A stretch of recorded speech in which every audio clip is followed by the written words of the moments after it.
चलिए, तो कहाँ थे हम लोग? किसने पूछा था कि डेकोरेशन का मतलब क्या होता है सर? हाईलाइट करना है, ब्लैक पेन का इस्तेमाल करना है या नहीं? ये सारी चीज़ें किन्होंने पूछा था? जी मैंने पूछा था। हाँ मैंने। क्या दिक्कत है फीडबैक में? क्या चीज़ समझ में नहीं आई? सर दिक्कत नहीं था, वो डेकोरेशन का सर अर्थ नहीं समझ पा रहे थे वो। ब्लैक पेन का अर्थ शायद था डेकोरेशन का आपका। मतलब ब्लैक पेन का, देखिए मैंने पहले ही दिन बताया था आप लोगों को कि बीपीएससी के अपने कुछ सर मैं नॉर्म्स बाद हैं में जब जुड़ा मेंस था। एग्जाम देने जाते हैं आप लोग।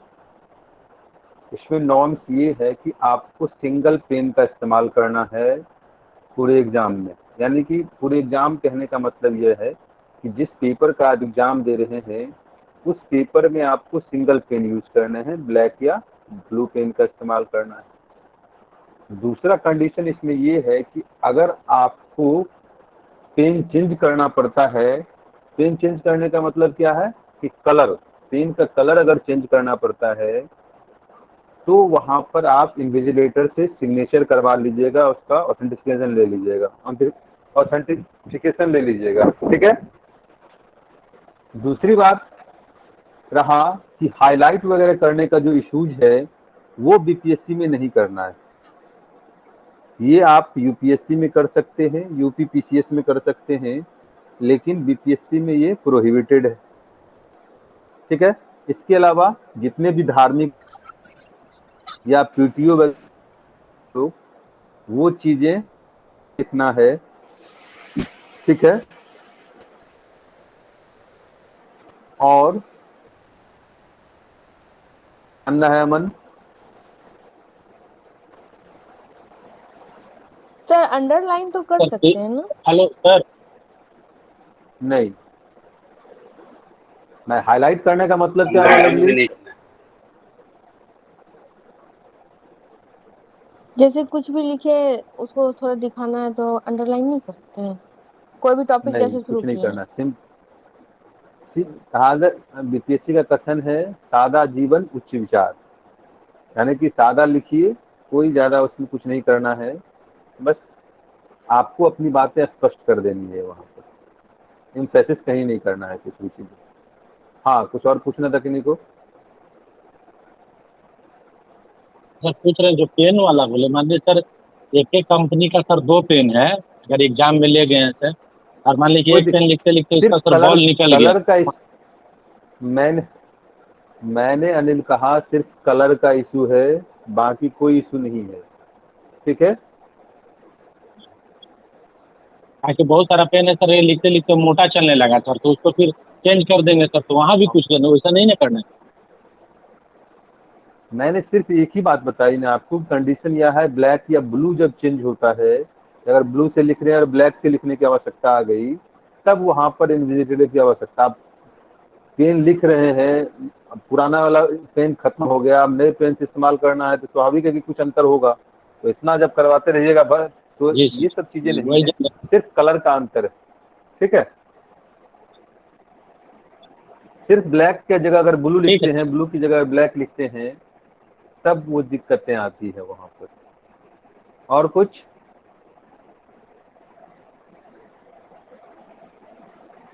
हम्म। नहीं सर। कोई प्रश्न से रिलेटेड इशू, चुनाव आयोग से जुड़े हुए जो प्रश्न हैं सर उससे रिलेटेड कोई इशू है? जी सर मेरा एक सवाल है। बताइए। हेलो सर, जैसे ये निर्वाचन आयोग का हाँ बोलिए। शक्ति और कार्य है सर, तो इसमें सर प्रशासनिक, ठीक है। सलाहकारी और अर्ध न्यायिक है, तो सर इसको हम जैसे ये प्रशासनिक का तो समझते हैं, जैसे सर पुलिस हुआ सर, तो जैसे इसमें सर निर्वाचन आयोग में सर इसको कैसे डिफाइन करेंगे या फिर कैसे समझेंगे सर, इसको थोड़ा बता देते। देखिए, इसमें करना क्या है, जैसे प्रशासनिक कार्य में क्या है, चुनाव का संचालन की जो बातें हैं वो उसके प्रशासनिक कार्य में आ जाता है। अब सलाहकारी कार्य का मतलब हुआ कि कुछ मामलों में क्या करता है, राष्ट्रपति को सलाह देता है ना।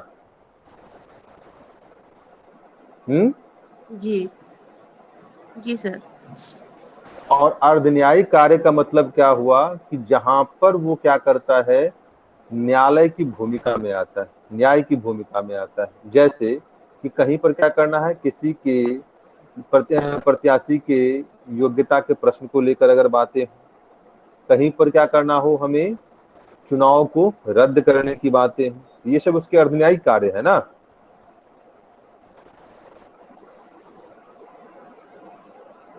जी सर। तो ये सब चीजें वहां पर स्पष्ट कीजिएगा। देखिए, लिखना वही चीजें हैं जितना आपने लिखा है, बस उसको करना क्या है, थोड़ा सा अगर थाली देखे है ना, एक होता है प्लेन थाली, अब उसमें सभी चीज डाल दीजिएगा, सब्जी भी डाल दीजिएगा, भुजिया भी डाल दीजिएगा, दाल भी डाल दीजिएगा, तो वो क्या होगा, वो चीजें थोड़ा सा वेग लगेगा ना आपको, अगर किसी गेस्ट को दीजिएगा तो अकवाट लगेगा कि नहीं लगेगा आपको। Yes sir. जी सर लगेगा। और उसी को अगर खाना वाला थाली आता है, उसमें अगर थोड़ा थोड़ा दीजिएगा सारी चीजें, तो देखने में भी अच्छा लगेगा, आपको भी सामने प्रेजेंट करने में अच्छा लगेगा। यही चीजें इसके साथ भी होती है कि आपको क्या करना है, अपने आंसर को परोसना है ना सामने वाले को। तो अगर जितना बेहतर तरीके से आप उसको परोसेंगे, उतना बेहतर तरीके से वो क्या करेगा, आपके आंसर को भोजन की तरह खाएगा चबा चबा के, और फिर खुश होगा, उसको स्वाद की जब प्राप्ति होगी, आत्मा उसकी जब तृप्त होगी,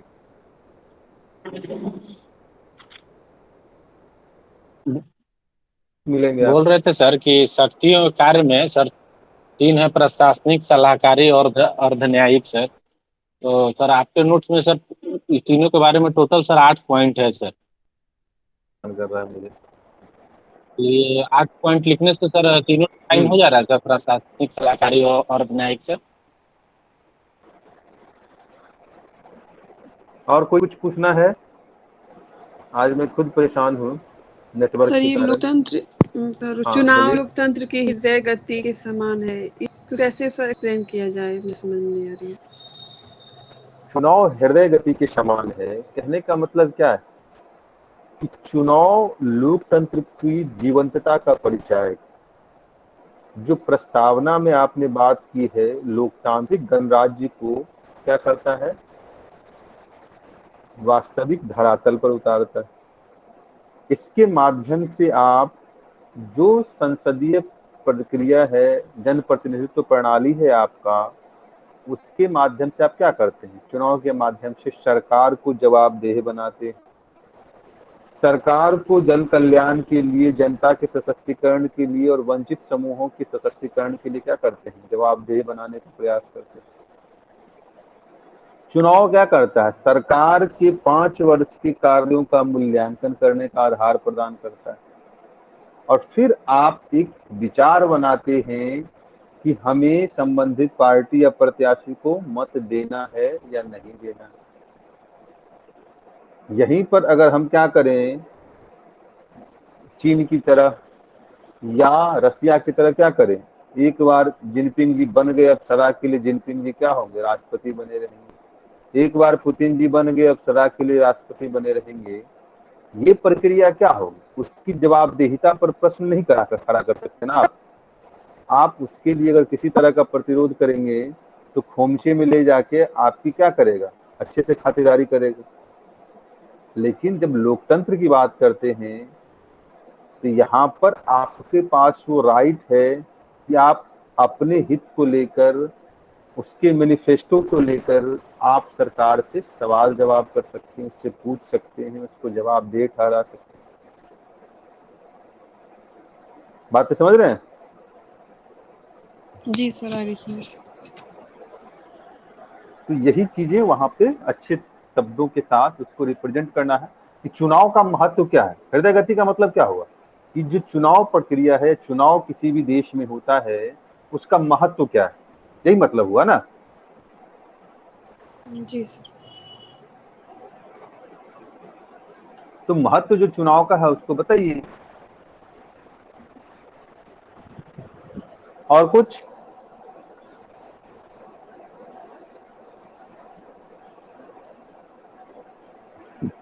स्वतंत्र और निष्पक्ष चुनाव संपन्न कराने में भूमिका को आप लोग क्यों नहीं बेहतर रूप से लिख पाते हैं? किसी ने भी इस प्रश्न को बेहतर रूप में नहीं लिखा है। क्या दिक्कत आती है इसको लिखने में, बताइए? स्वतंत्र और निष्पक्ष चुनाव संपन्न कराने में जो निर्वाचन आयोग की भूमिका है, तो भूमिका को मैंने बार बार कहा कि भूमिका को आपको दो संदर्भों में देखना है। एक जो उसका पॉजिटिव बातें हैं और एक जो निगेटिव है। पॉजिटिव का मतलब क्या हुआ, जिसे हमने प्राप्त कर लिया है, और निगेटिव का मतलब क्या हुआ, जिसमें हम असफल हो गए। यही बातें होगी ना चुनाव आयोग के संदर्भ में।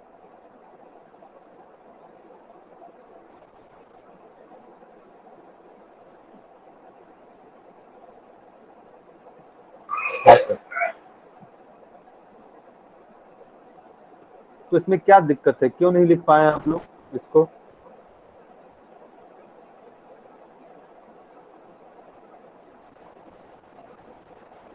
बोलिए।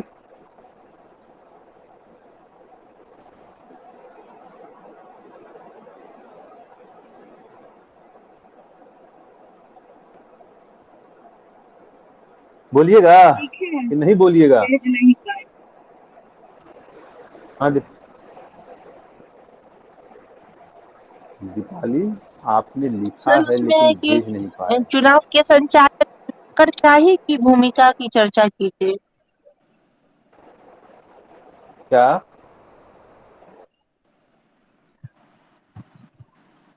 निष्पक्ष चुनाव के संचालन में नौकरशाही की भूमिका। सर क्वेश्चन था कि भारतीय चुनाव आयोग के निर्देशन के अंतर्गत निष्पक्ष चुनाव के संचालन में नौकरशाही की भूमिका की चर्चा कीजिए। सिर्फ एक ही क्वेश्चन है कि और सारे क्वेश्चन हैं?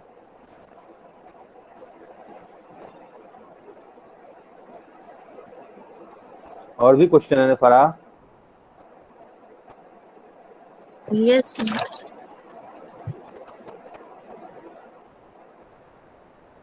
इसमें कहीं है स्वतंत्र और निष्पक्ष चुनाव संपन्न कराने या संचालन में निर्वाचन आयोग की भूमिका?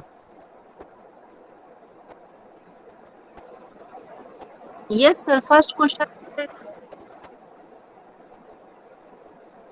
तो इस क्वेश्चन में क्या दिक्कत आई आप लोगों को कि नहीं लिख पाए up to the mark answer? ऐसी क्या बातें हैं जो आप लोगों को नहीं पता है इसको लेकर? चलिए लिखिए, स्वतंत्र और निष्पक्ष चुनाव संपन्न कराने में निर्वाचन आयोग की भूमिका। स्वतंत्र और निष्पक्ष चुनाव संपन्न कराने में निर्वाचन आयोग की भूमिका, बताइए।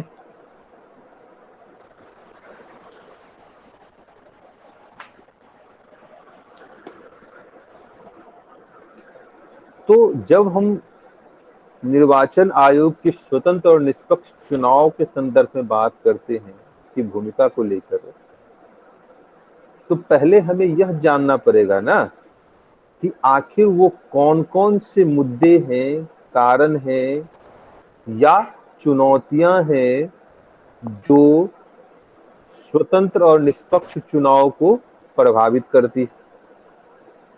पहले तो इसको जानकारी होना चाहिए ना, इसकी बात है ना, होनी चाहिए कि नहीं होनी चाहिए?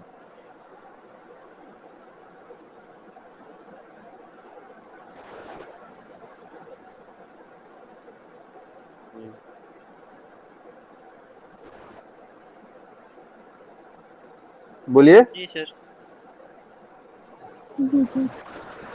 तो जब हम कारकों की बात करते हैं कि आखिर वो कौन कौन से कारक हैं जो स्वतंत्र और निष्पक्ष चुनाव प्रणाली को प्रभावित करते हैं, उसमें सबसे पहला जो कारण आता है वो क्या है? तो वो है जो प्रत्याशी क्या करता है, शपथ पत्र देता है, वो शपथ पत्र क्या होता है, वो सही नहीं होता।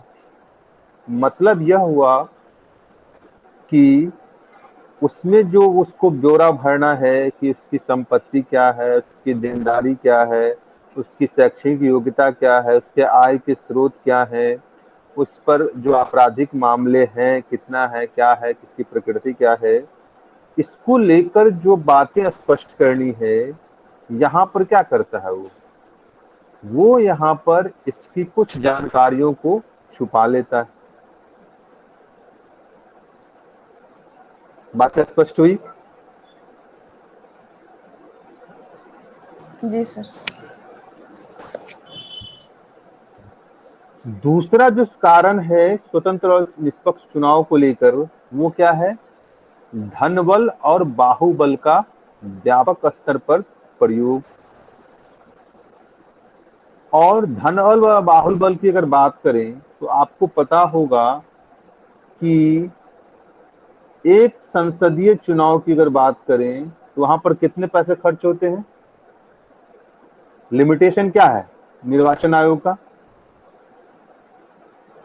57 लाख है। 77 लाख। 57 लाख है, 70 लाख? 77 लाख, 10% बढ़ गया है ठीक है। और विधायक का क्या है? सर। 77 लाख है, पहले 70 लाख था, अब 10% 10% बढ़ गया। हाँ सर। यस सर, 10% बढ़ गया। तो टोटल 77 लाख रुपए अच्छा, खर्च कर सकते हैं। मैंने महंगाई वहां भी आ गई ना एसएस। Yes sir. इसके अलावा करोड़ों रुपए खर्च करता है। तो यानी कि एसएस के, लेकिन जब बात करते हैं वास्तविक खर्च की तो आपको पता होना चाहिए कि एक सीट पर लगभग 10 करोड़ रुपया खर्च आता है। दूसरा जो कारण है कि लगभग जो 2019 का चुनाव हुआ था उसमें कितने पैसे खर्च हुए थे? लगभग 60 से 70 हजार करोड़ रुपए का खर्चा। सोचिए कि इतने बड़े पैमाने पर अगर धन का प्रयोग होगा, और इस धन में कौन सा धन होता है जिसका कोई रिकॉर्ड नहीं होता, यानी कि बड़े पैमाने पर काले धन और हवाला के धन का हम क्या करते हैं? इस्तेमाल करते हैं। ठीक है। दूसरा बाहुबल की बात करते। आपको पता होगा कि बिहार और यूपी में बाहुबली सांसद वगैरह क्या? ललन सिंह हो गया, आनंद पप्पू यादव हो गया, इसके अलावा कौन है? आनंद मोहन, ये है, सूरजभान सिंह है। उधर देख लीजिए तो यूपी में कौन कौन है? तो ये जो बाहुबली सांसद हैं वो क्या करते हैं? अपने जो आपराधिक छवि है उसका इस्तेमाल कर मतदाताओं को धमकाने या उसको अपने पक्ष में करने के साथ साथ बूथ कैप्चरिंग वगैरह की जो घटनाएं हैं उसके द्वारा वो चुनाव के स्वतंत्रता और निष्पक्षता को प्रभावित करता है। बात स्पष्ट हुई? Yes sir. Yes sir. ठीक है। इसके अलावा देखिए तो हम बात करते हैं वोट बैंक के ध्रुवीकरण की।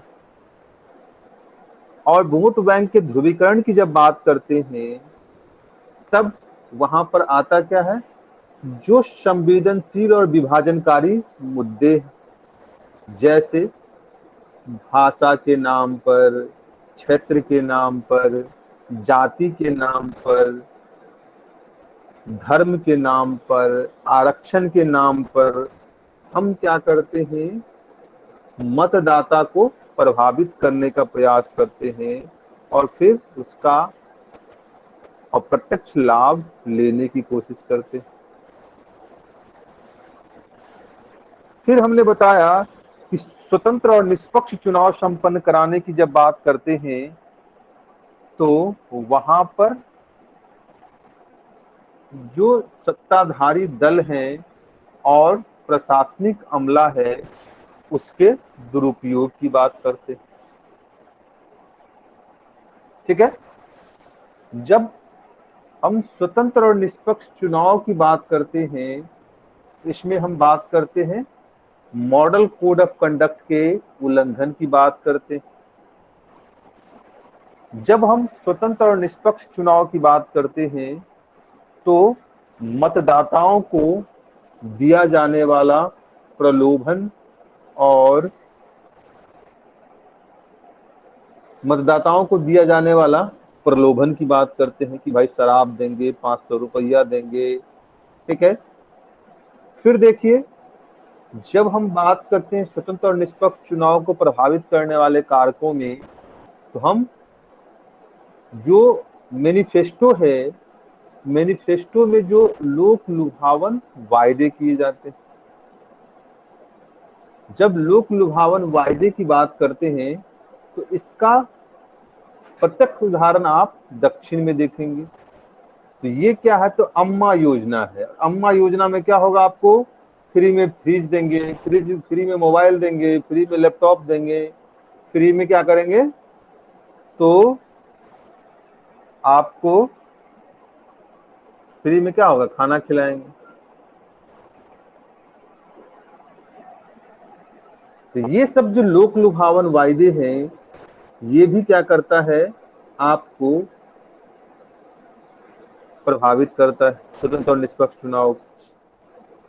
फिर अगर बात करें स्वतंत्र निष्पक्ष चुनाव को प्रभावित करने में, तो जो पेड न्यूज है, एग्जिट पोल है, ठीक है, ये सब जो व्यवस्था है या कार्यक्रम है, ये भी क्या करता है, स्वतंत्र और निष्पक्ष चुनाव को प्रभावित करता है।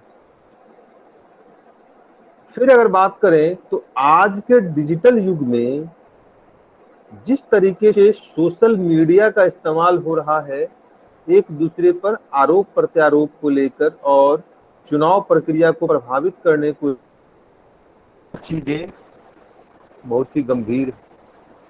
जैसे कि अभी आपने देखा होगा कि फेसबुक और इंग्लैंड की कौन सी कंपनी थी, मीडिया कंपनी, जिसके बीच क्या था, डेटा को शेयर करने को लेकर जो मामला था,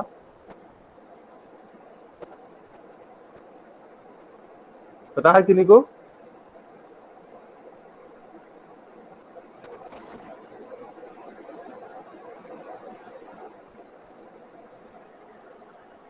पता है किन्हीं को?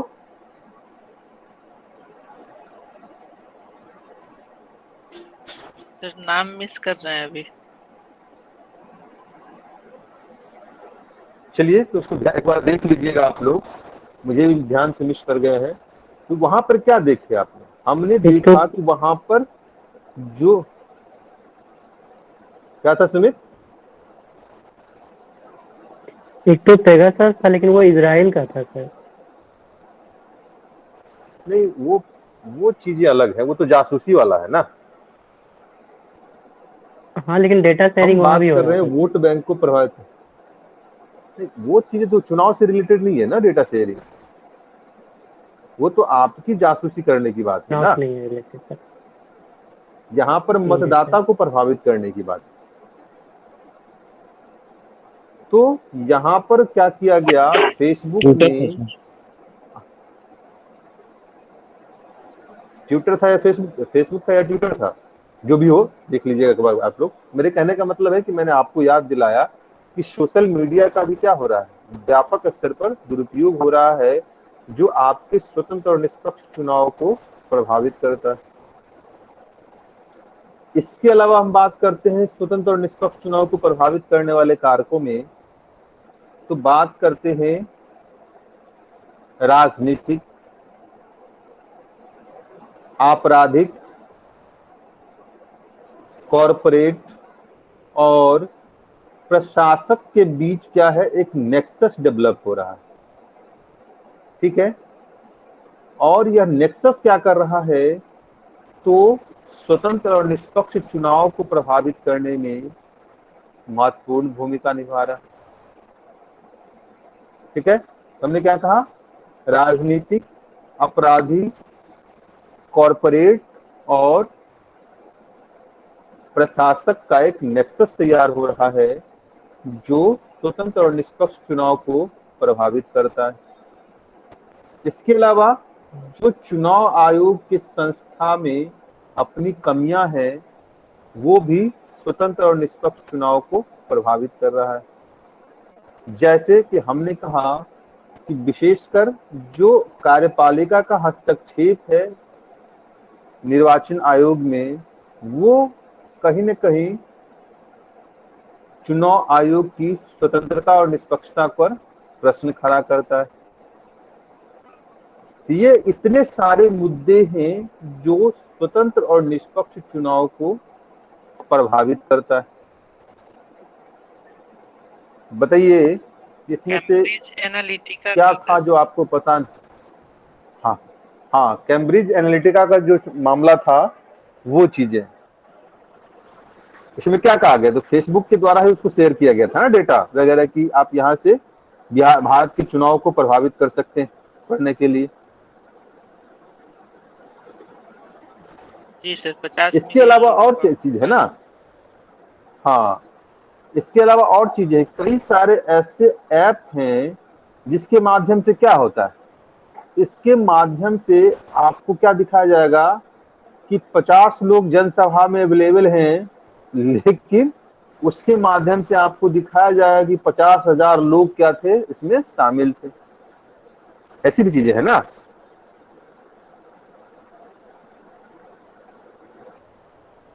बोलेंगे ऐसा कुछ कहते हैं, मैं भी मिस कर रहा हूँ। जी सर।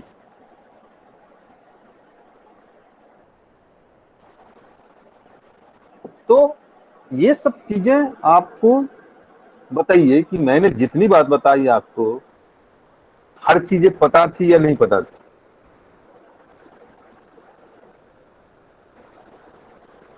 बोलिए।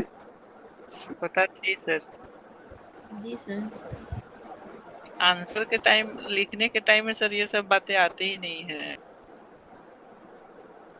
अब ये बताइए कि मैं तो कहीं से देख के नहीं बताया ना, आप बताइए कि जितने डायमेंशन मैंने आपको बताया ये कहीं पे भी रिसोर्स के रूप में मिलेगा आपको? नहीं सर ये नहीं मिलता है। आप 50 बुक खंगाल लीजिएगा लेकिन इतना रिसोर्स के इतने डाइवर्सिफाई में मिलेगा हर जगह, लेकिन वही 5 से 7 10 कारण मिल जाएंगे। लेकिन जितने वाइड कंसेप्ट के साथ हमने आपको बताया, मैं दावा करता हूँ खैर ये रिसोर्सेज तो है ही नहीं कहीं पे। ये सारी चीजें अपना अनुभव है और हमने जो पढ़ने के दौरान गेन किया है वो चीजें मैं आपको एक्सप्रेस कर पा रहा हूँ, ठीक है, और वो बताने की कोशिश कर रहा हूँ जो मैं जानता हूँ, ठीक है ना। तो ये मैंने कहा कि ये वो कारक हैं जो स्वतंत्र और निष्पक्ष चुनाव को प्रभावित करते। यहाँ तक बातें सभी को स्पष्ट हुई? Yes sir. Yes sir. ठीक है, इसको क्या कीजिएगा आप लोग पेन डाउन कर लीजिएगा। क्योंकि मैंने ये सारी बातें मन से बोला है तो मुझे भी याद नहीं है कि मैंने क्या बोला है, और इसको कुछ चीजें जो कॉमन है वो तो मैं बता दूंगा, इसमें कोई दिक्कत नहीं है, लेकिन जो जितने कंसेप्ट को मैंने क्लियर किया है, जितने डायमेंशन को क्लियर किया है वो मुझे भी रिकॉल नहीं है। तो चूंकि जब माइंड एक जगह कंसंट्रेट होता है तो चीजें अपने आप एक दूसरे से कनेक्ट होती चली जाती हैं और वो आपके सामने तथ्य के रूप में आ जाता है। तो इसको रिकॉर्डिंग से नोट करके अच्छे से रख लीजिएगा, ठीक है। बातें स्पष्ट हुई? जी सर। Yes sir. यही क्या होता है जब मैं इसको लिखवाता तो बहुत सारी चीजें मिस कर जाते हम भी, जो आपके पॉइंट ऑफ व्यू से क्या है बहुत ही महत्वपूर्ण है। ये सब चीजें क्या करेगा, आपके आंसर को दूसरों से अलग करेगा। मैं देख रहा हूं कि आपके जो आंसर आ रहे हैं सभी के पास रिसोर्स ऑफ मटेरियल मुझे लगता है कि एक जैसा है। मैंने 3-4 आंसर को ऐसा देखा है जहां की रिसोर्स मटेरियल उन लोगों का एक जैसा है, और जो चीजें उनमें आती है वही चीजें इनमें आती है, लिखने का अप्रोच भी सेम है। यानी कि कट पेस्ट करने की जो बातें होती हैं वो आप लोग कर देते हैं वहां पे, जिसकी यहाँ पे कोई आवश्यकता नहीं होती। क्या मैं सही कह रहा हूँ कि नहीं?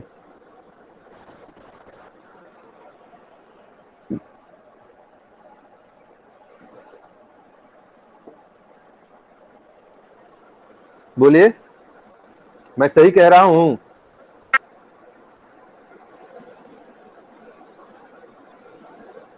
जी सर।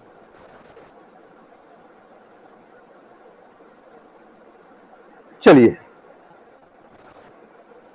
तो अब बात करते हैं कि आखिर स्वतंत्र और निष्पक्ष चुनाव को संपन्न कराने के लिए चुनाव आयोग ने प्रयास क्या किए। तो जब चुनाव आयोग के प्रयास की बात, हाँ संजीव बताइए। आप राइट डाउन करने बोले थे, उसमें जो वो तो पहले होता था बूथ कैप्चरिंग, अब तो खत्म हो गया वो सब, तो वो सब पेपर में जाएगा यानी कि? नहीं, आप बिल्कुल लिख सकते हैं, कोई दिक्कत नहीं है। बूथ कैप्चरिंग का जरिया भी तो बदलता है ना, आपको नहीं पता है, अब तो अभी भी शूट ये आउट का घटनाएं हो रही अब है। तो ओ, ये घटनाएं अभी भी धड़ल्ले से चल रही हैं। पहले क्या होता था, 1 2 5 बंदे मिलके कर लेते थे, और अब क्या है, जैसे ही अब देखिए कि अगर बूथ में आपके जो कर्मचारी हैं हो गई, तो क्या ईवीएम के लिए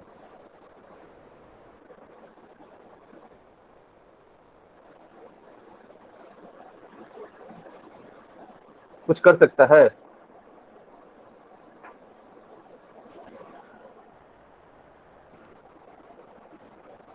अब तो ईवीएम घर पे भी विधायक है, गाड़ी में पैक करके।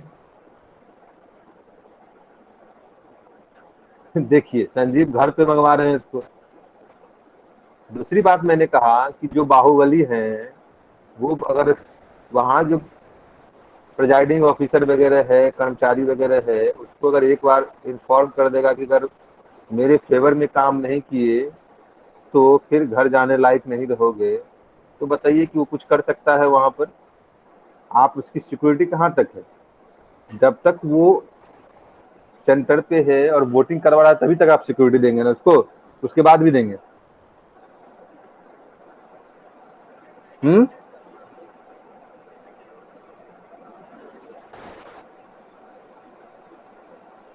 इतना ही नहीं, जो आपके उंगली पे निशान लगाया जाता है वो क्या होता है?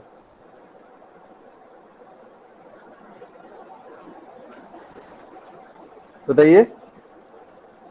उसमें भी फेरबदल है। नॉन रिमूवल होता है सर। उसका क्या किया जाता है? नहीं, उसका नाम क्या है? हम बता रहे हैं ना रिमूवल कैसे होता है वो। स्याही ना सर। बताइए। सिल्वर इसका ब्रोमाइड होता है केमिकल सर। नाम क्या है? ठीक है, सिल इसको बगल ठीक है। में आपका कोई ऐसा थिनर थिनर या दारू वगैरह रख दीजिए, शराब वगैरह, उसमें जाए लगाया, आपको जाके उंगली उसमें डुबा दीजिए, ठीक है, वो साफ हो जाएगा आपका वहीं पे। ये व्यवस्थाएं भी बूथ पे होती है। या फिर आपका मार्किंग ही नहीं करेगा।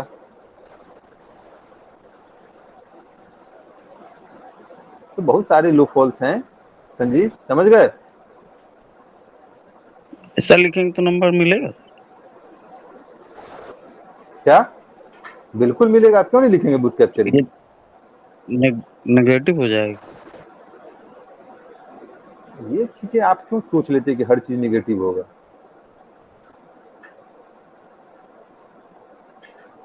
ये चीजें मत सोचिए।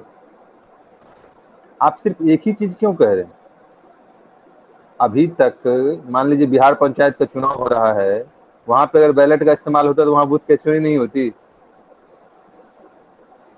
वो जैसे सर कि पहले बैलेट था तो वो सब मैंने होता तो सब जानता था, अब ईवीएम आ गया तो उतना नहीं है, ऐसा टाइम चेंज हो गया है। ईवीएम में तो भी हो, मैंने इतने सारे उदाहरण दिए आपको, क्या वो गलत है? बताइए, आप उसको काट सकते हैं?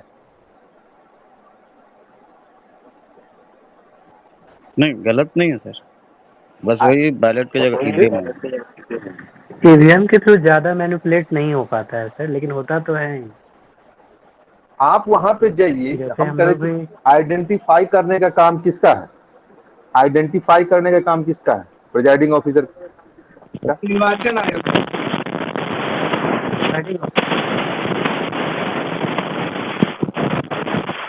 और प्रिजाइडिंग ऑफिसर अगर आपको क्या करे, वहां पर अगर छूट देता है तो आराम से ये चीजें हो सकती हैं कि नहीं हो सकती? एक बंदा 4 से 5 वोट गिरा सकता है कि नहीं गिरा सकता? 10 वोट गिरा सकता है कि नहीं गिरा सकता? ऐसा होता है, और एक चुनाव में 2-3 वोट तो बहुत लोग जाके करके चले जाते हैं, दूसरे को भी वोट नहीं दिखेंगे। मुस्लिम महिलाएं या पुरुष बुर्का पहन के कितनी बार वोट गिराता है, कोई नहीं जानता।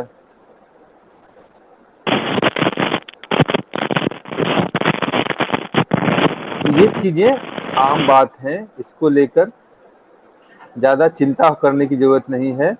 ठीक है, चलिए तो आगे बढ़े। अगर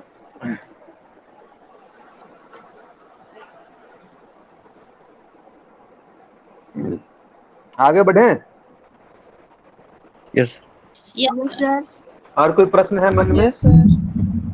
नो सर। चलिए, अब प्रश्न 8 का उत्तर। चुनाव संबंध कराने को लेकर आयोग ने प्रयास क्या किए? तो प्रयास की जब बात करते हैं, इसको दो संदर्भों में हम देख सकते हैं। एक तो 2000 से पहले क्या क्या प्रयास हुए, और दूसरा कि 2000 के बाद क्या क्या प्रयास हुए। इन्हीं दो संदर्भों में देख सकते हैं ना। Yes sir. तो जब 2000 से पूर्व की बात करते हैं तो उसमें क्या क्या आता है? तो 61वें संविधान संशोधन की बात करते हैं, और 61वें संविधान संशोधन के माध्यम से हमने क्या किया, तो मतदान की आयु को घटाकर हमने क्या कर दिया, 18 वर्ष कर दिया। ठीक है। दूसरा हमने क्या किया, तो जो बोगस उम्मीदवार हैं, या बोगस उम्मीदवार कहने का मतलब क्या है कि आपने देखा होगा कि मान लीजिए कि कोई निर्वाचन क्षेत्र है और वहां पे कोई प्रत्याशी क्या है, किसी जाति विशेष का प्रतिनिधित्व करता है, और उस जाति विशेष का उस क्षेत्र में वर्चस्व है, या धर्म विशेष का क्या है, वर्चस्व।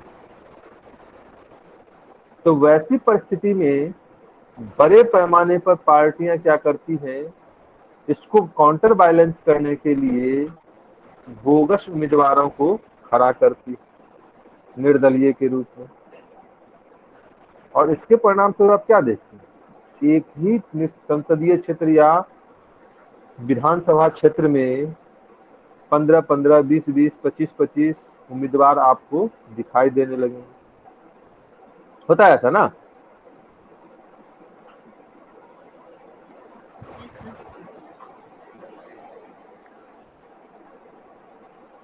तो इसको रोकने के लिए क्या किया, तो हमने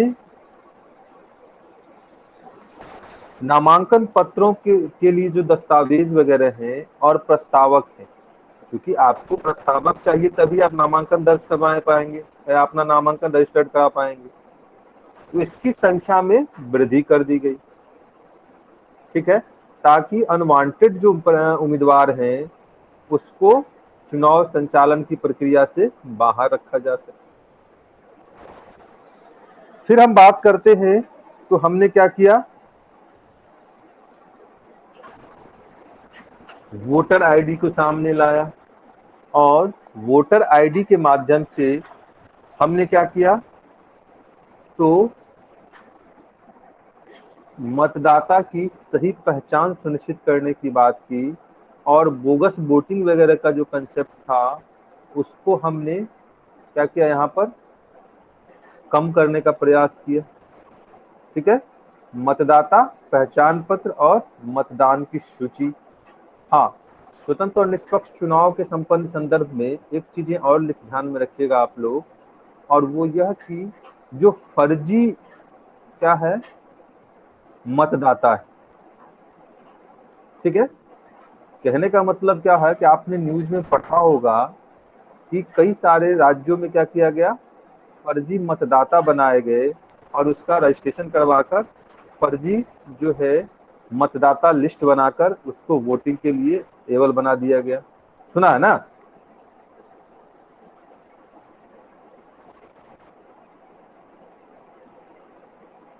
यस।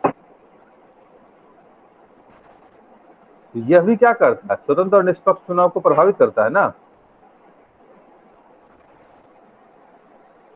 तो ये सब क्या है, 2000 से पहले की जो चुनाव सुधार की प्रक्रिया है। अब आते हैं 2000 के बाद की घटनाओं की बात करते हैं।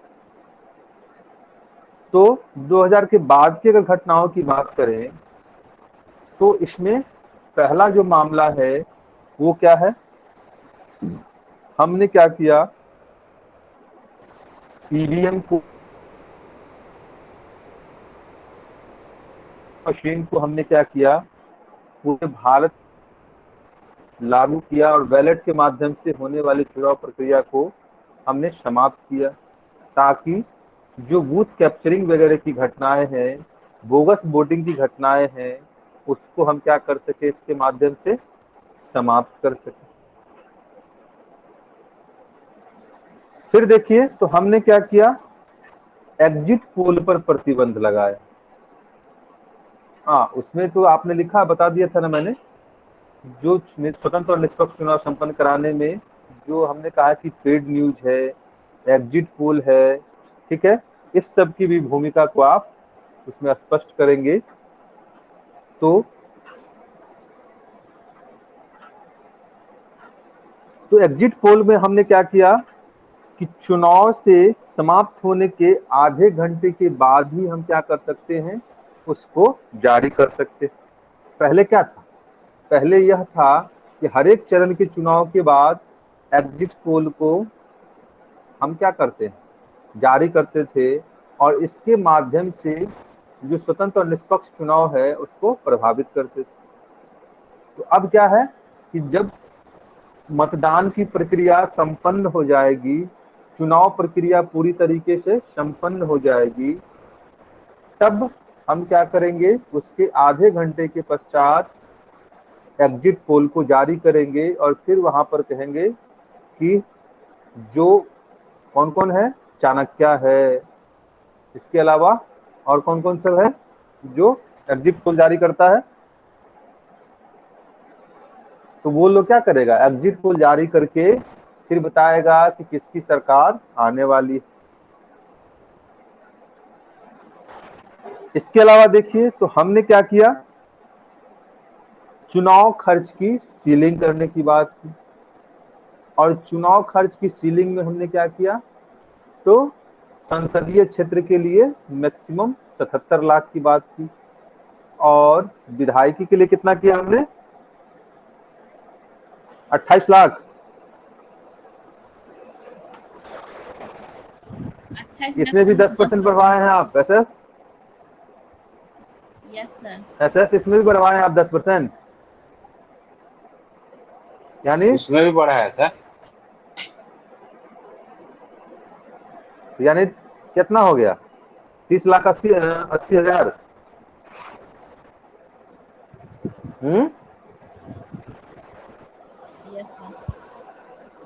30 लाख सर, 80,000। 30 लाख, 10% नहीं बढ़वाए इसमें आप।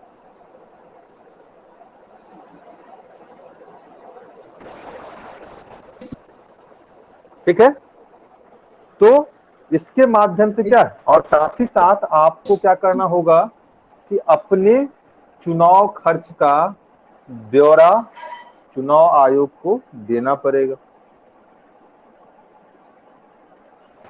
लेकिन यहाँ पर एक कमियां है। कमियां क्या है कि उम्मीदवार के खर्च को तो हम सीलिंग के तहत ले आए, एक प्रत्याशी 77 लाख खर्च कर सकता है, 30 लाख खर्च कर सकता है, लेकिन जो पार्टी है, पार्टी के खर्च को हमने सीलिंग के तहत नहीं लाया। यानी कि एक पार्टी अपने प्रत्याशी के फेवर के लिए कितना भी खर्च कर सकती है, इसको सीलिंग के तहत नहीं माना जाए। जैसे मांग की जा रही है कि अब क्या होना चाहिए, तो होना यह चाहिए कि मोदी जी जैसे ही दरभंगा आए और उन पर अगर 5 करोड़ रुपया खर्चा हुआ, 10 करोड़ रुपया खर्चा हुआ, तो ये पार्टी के फंड में न जाकर प्रत्याशी के खर्च में इसे शामिल किया जाना चाहिए। ठीक है, तो ये डिमांड किया जा रहा है ताकि जो धनबल का प्रयोग बढ़ता जा रहा है भारतीय चुनाव प्रणाली में, उसको हम सीमित कर सकें। बातें समझ में आई यहां तक?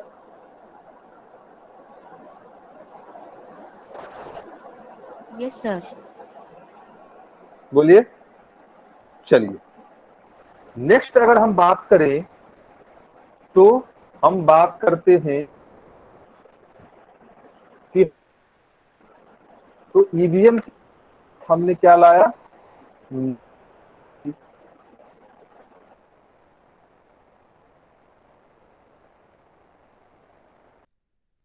वीवीपैट की बात। निरीक्षण पेपर एडिट रोल है, जिसके माध्यम से आप यह वेरीफाई करते हैं कि जो मैंने मत दिया है वो संबंधित प्रत्याशी गया या नहीं गया, इसकी अब बात करते हैं।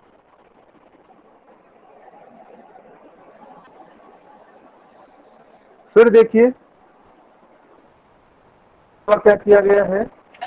इसके अलावा हमने किया है कि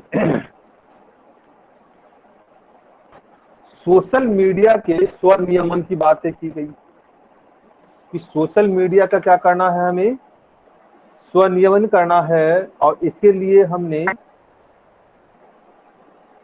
internet and mobile association of India द्वारा निर्वाचन आयोग को आम चुनाव 2019 में स्वैच्छिक आचार संहिता प्रस्तुत की गई है। इसको लिख लीजिए आप लोग, ये चीजें नहीं मिलेगी, लिख लीजिए। चुनाव में सोशल मीडिया के दुरुपयोग को रोकने के लिए, चुनाव सुधार के क्रम में लिख लीजिएगा, चुनाव में सोशल मीडिया के दुरुपयोग को रोकने के लिए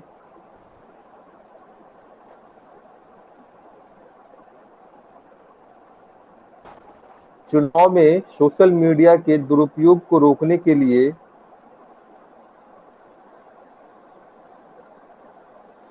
internet and mobile association of India, internet and mobile association of India द्वारा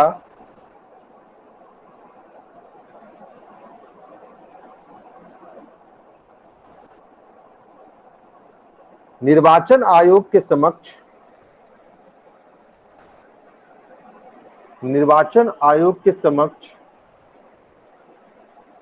स्वैच्छिक आचार संहिता प्रस्तुत की गई है। स्वैच्छिक आचार संहिता प्रस्तुत की गई है।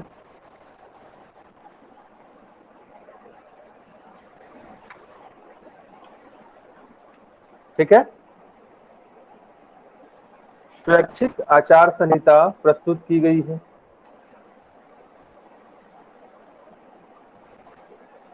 फिर लिखिए,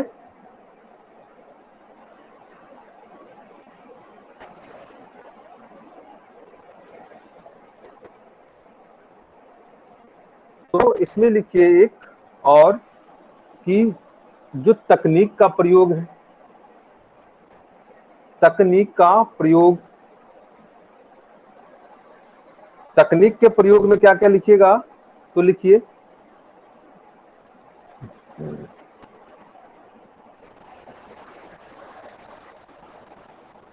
मॉडल कोड ऑफ कंडक्ट के उल्लंघन को लेकर, एमसीसी के उल्लंघन को लेकर, एमसीसी के उल्लंघन को लेकर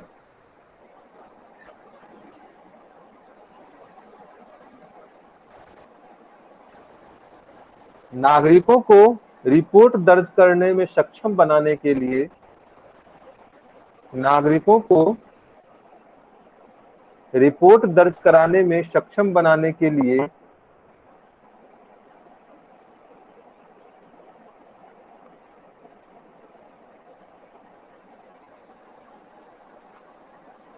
लिए सी विजिल ऐप का प्रयोग, सी विजिल ऐप का प्रयोग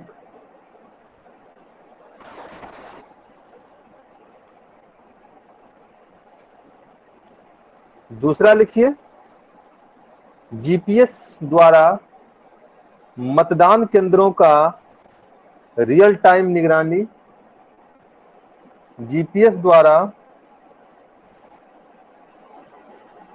मतदान केंद्रों का और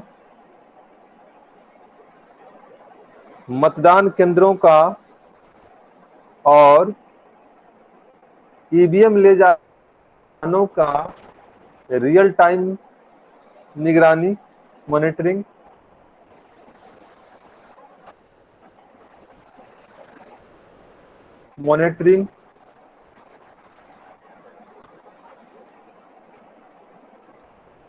नेक्स्ट लिखिए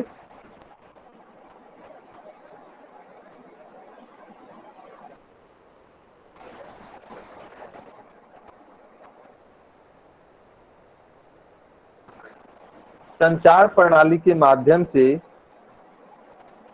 कोमेट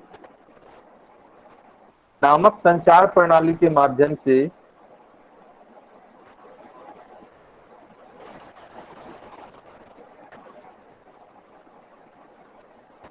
चुनाव के दिन प्रत्येक मतदान केंद्रों की निगरानी संभव हो पाई है।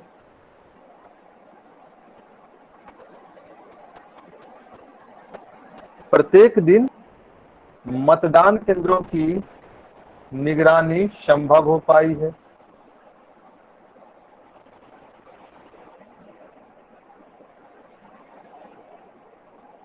नेक्स्ट एक लिखिए बार इसको शुरू से बोल दीजिए, संचार प्रणाली के माध्यम से।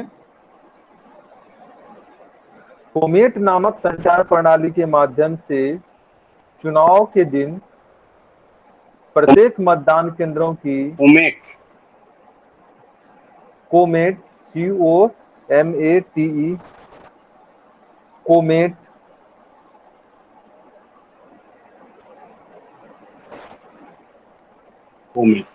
नामक मतलब क्या होगा? संचार प्रणाली, क्या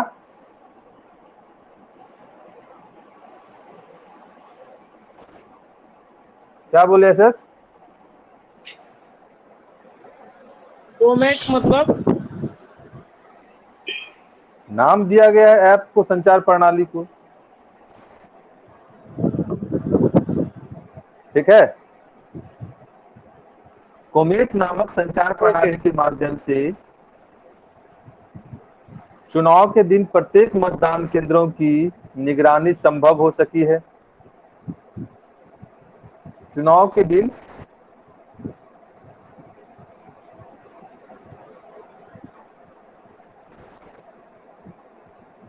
प्रत्येक मतदान केंद्रों की निगरानी संभव हो सकी है,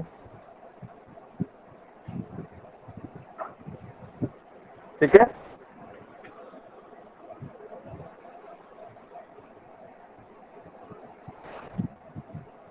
नेक्स्ट लिखिए मतदान केंद्रों पर डुप्लीकेसी को रोकने के लिए, फर्जी वोटिंग को रोकने के लिए मतदान केंद्रों पर फर्जी वोटिंग को रोकने के लिए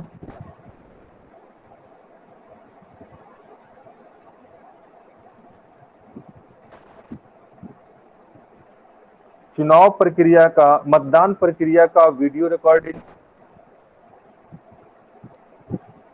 मतदान प्रक्रिया का वीडियो रिकॉर्डिंग,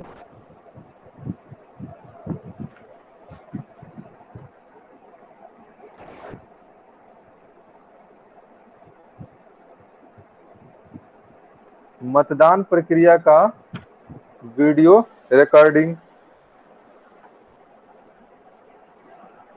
ठीक है, इसके अलावा लिखिए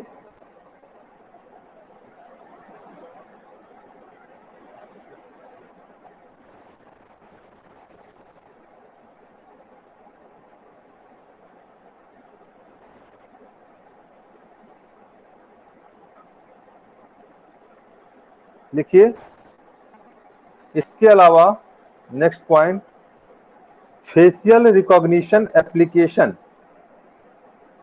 फेशियल रिकॉग्निशन एप्लीकेशन द्वारा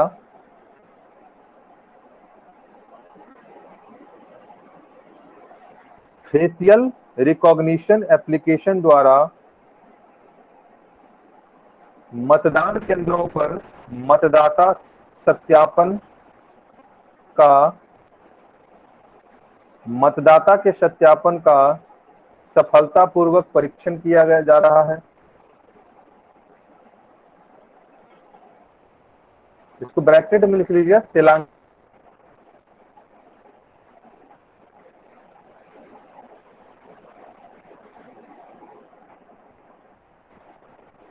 तेलंगाना में।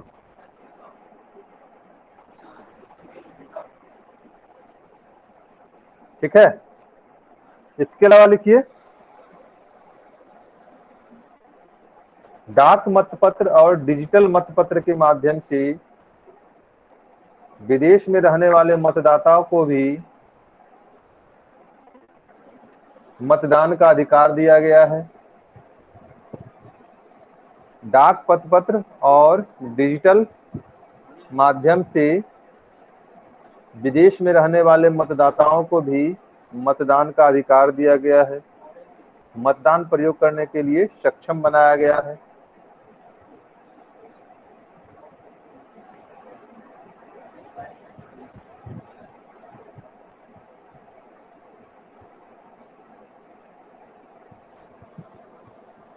ठीक है, नेक्स्ट लिखिए, हाल में सुप्रीम कोर्ट के निर्णय के आलोक में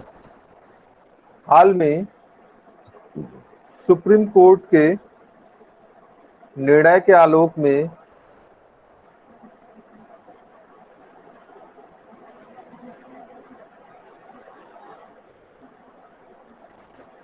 राजनीति के अपराधीकरण को रोकने के लिए राजनीति के अपराधीकरण को रोकने के लिए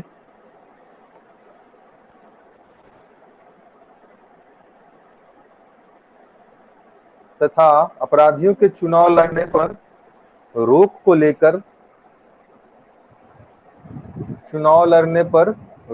लेकर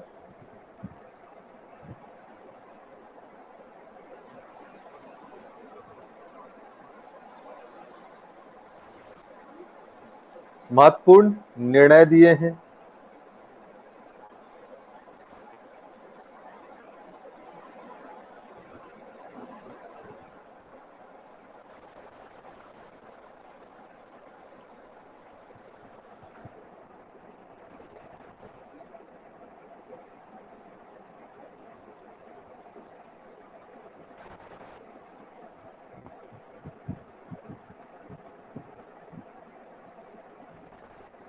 ठीक है, तो ये क्या था,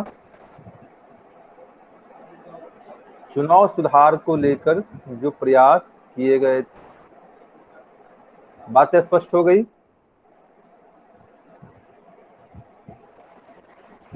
हाँ सर। Yes sir.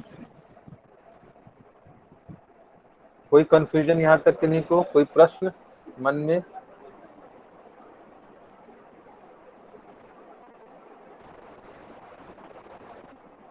नहीं अब सर। बताइए कि आप लोगों ने जो लिखा है स्वतंत्र और निष्पक्ष चुनाव संपन्न कराने में निर्वाचन आयोग की भूमिका, क्या वो और इसमें कुछ अंतर पता चला?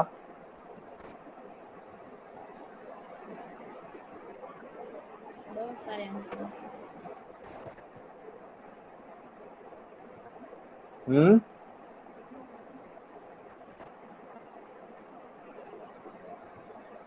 कुछ लाभ मिला क्या? Yes sir. हाँ सर, इतना तो सोच भी नहीं पाए थे हम। हाँ, एक चुनावी बॉन्ड लिख लीजिएगा, ठीक है? स्वतंत्र निष्पक्ष चुनाव के क्रम में चुनावी बॉन्ड के माध्यम से क्या हुआ है?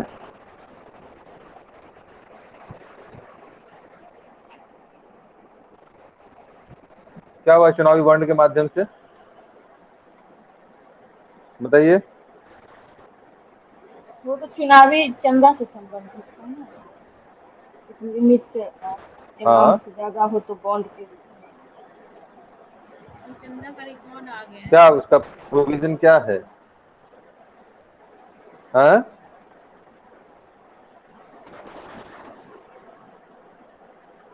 सर किस पार्टी को कितना चंदा आया इससे पता बताइए। इसमें यह व्यवस्था है कि 20,000 रुपए से अधिक के राजनीतिक चंदे की जानकारी आपको 2000 क्या कर करनी दिया गया होगी? है सर। ठीक है, कर लीजिए। 2,000 रुपए से अधिक के चंदे की जानकारी आपको क्या है, आयोग को देनी होगी। इसके अलावा एसबीआई के द्वारा एक बॉन्ड खरीदा जाएगा, जारी किया जाएगा, और इस बॉन्ड के माध्यम से आप क्या करेंगे, अपनी पार्टी को, जिसको आप क्या कर चंदा देना चाहते हैं, उसको इस बॉन्ड को खरीद कर आप उसके लिए फंड का एलोकेशन कर सकते हैं। ठीक है?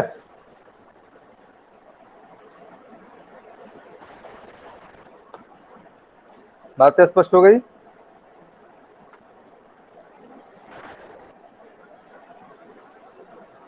तो अब कोई कंफ्यूजन निष्पक्ष और स्वतंत्र चुनाव को एसबीआई से ही लेकर? भजाना होता है ना उस बॉन्ड को?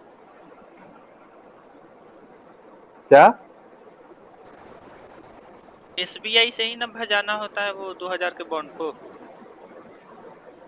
हाँ, तो जब जिसका बॉन्ड होगा उसी से ना भजवाइएगा, वो आपके नाम से इशू होगा और फिर आपको एक टाइम बॉन्ड दिया जाएगा। उस बॉन्ड टाइम समय के अंतर्गत, रियल टाइम के अंतर्गत आपको क्या करना है, उसको कैश करना होगा। ठीक है? जी। लेकिन इसकी कमियां क्या है कि बेचारा सबसे ज्यादा फंड 94% फंड जो है वो भाजपा लाके भाग जाता है, भाजपा लेकर भाग जाता है उसको। और सर पता भी तो नहीं चलता किस व्यक्ति ने वो बॉन्ड खरीदा है, तो बाद में ये भी तो हो सकता है कि वो पार्टी उसी व्यक्ति के लिए काम करे। तो पता क्यों नहीं चलेगा? हाँ, ये कहिए कि विपक्ष को पता नहीं चलेगा, आपको पता नहीं चलेगा, लेकिन गवर्नमेंट को तो पता चलेगा ना। हाँ सर, तो वही तो फिर वो पार्टी अगर सत्ता में आती है तो वो उसी व्यक्ति के हाँ, लिए तो काम वो जहां करती तक है या करेगी जो पैसा वो। उसकी आलोचना उसकी आलोचना वहां पर होती है ना।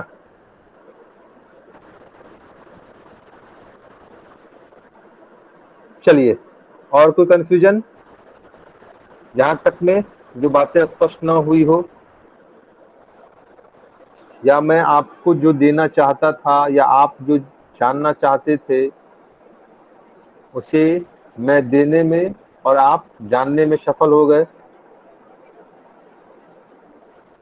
बताइए।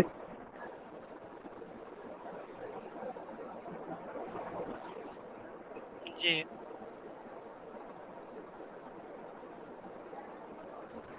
चलिए,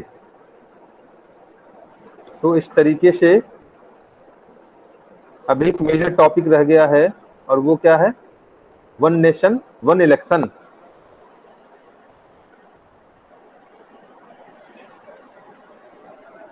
उसको कल हम लोग उस पर चर्चा परिचर्चा करेंगे।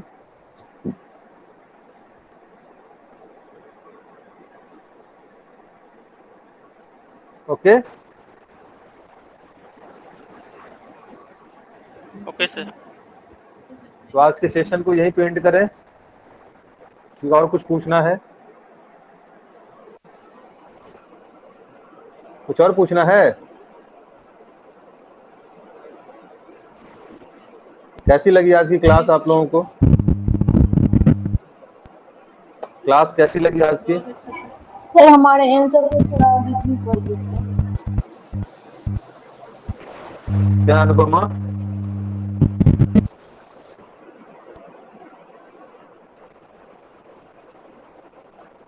अनुपमा क्या बोल रही थी?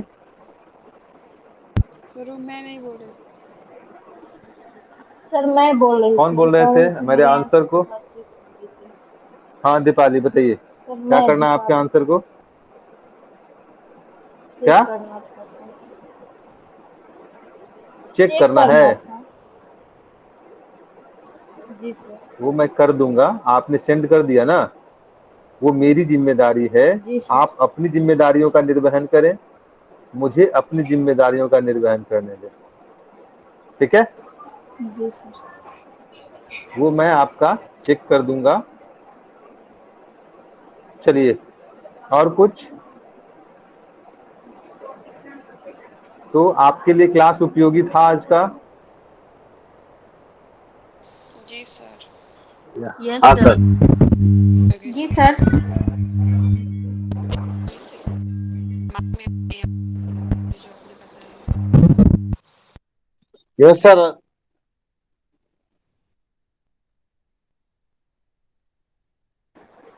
कल संडे है, कोई दिक्कत तो नहीं है ना? No sir. कल संडे ही है ना? नहीं सर। ये सैटरडे है? संडे है सर। संडे है सर। संडे है सर। तो टीचर डे है।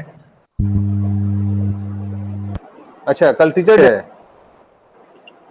तो केक क्यों लाए हैं आप? क्या? हाँ सर आया है। चलिए केक मंगवाइए कल और कटवाइए किसी से। सर ऑनलाइन केक कटिंग होगा, कोई ओके खर्चा ही नहीं पड़ेगा। जी हाँ सर। ये भी बात सही है, तो खाने वाले को भी तो मजा आएगा। जी सर। अनुपमा, लवली, जी सर बोलिए। खाने वाले को भी मजा आएगा। हाँ कि खुद खुद तो होगा लाइए कि और हम खुद केक खा खाइए रहे वाली हैं, बात हो जाएगा। लेकिन स्वाद नहीं, केक खाने का एहसास तो, फीलिंग तो होगा कि हम केक खा रहे हैं, लेकिन जी फ्लेवर फ्लेवर क्या है वो पता नहीं चलेगा ना। जी सर। कलर देख के पता चल जाएगा सर।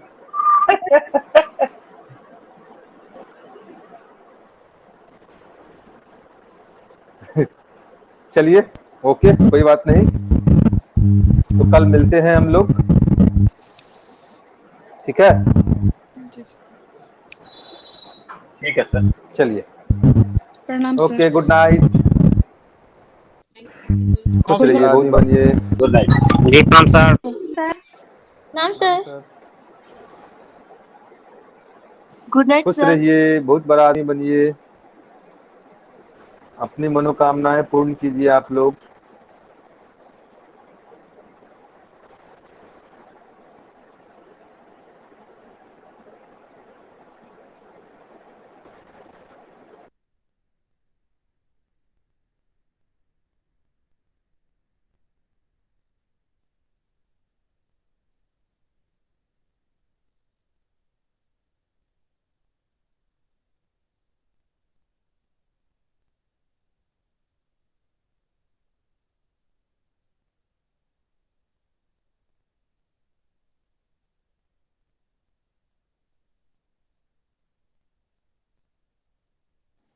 सर क्लास ऑफ हो गया, रिकॉर्डिंग ऑफ कर दीजिए।